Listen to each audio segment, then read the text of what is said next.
Հայաստանում միավորման ժամանակ տեղի ունենում շատ հետաքրքիր պարադոքսալ process, որը շատ քիչ երկրներում է լինում։ Ռեյտինգները չեն միավորվում։ Հակառեյտինգները միավորվում են հակառեյտինգները եւ ես այսպես ասեմ, եթե Գյումրիում Վարդան Ղուկասյանը եւ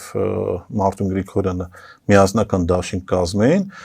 եթե հիմա իրենք մոտավորապես 40%-ի մոտ են հավաքել, այնտեղ իրենք կհավաքեն երևի 5%, էլի, որովհետեւ մարտունականները Վարդանին չեն սիրում, վարդանականները Մարտունին չեն սիրում եւ չեն գնա։ Հիմա օրինակ բարդ է պատկերացնել, որ Լևոնականները կքվեարկեն Ռոբերտ Քոչարյանին, հա, իսկ վերջերս բաներից, որ Սերժ Սարգսյանի կողմնակցին Ռոբերտ Քոչարյանին կամ հակառակը իրար բան կանեն, էլի չեն անի, հա, կամ չեն գնա ընտրությունների, կամ ձայնը չեն տա։ Դրա համար դա պետք է հաշվի առնել, պետք է հաշվի առնել, որ իշխանությունները ամեն ինչի պատրաստ են նաև որպեսզի Մոլդովայի սցենարը անել եւ այստեղ Քոչարյանը նաև նախազգուշացեց, որ այսպիսի բաներ չանեք, որտեղ հեղափոխություն է լինելու։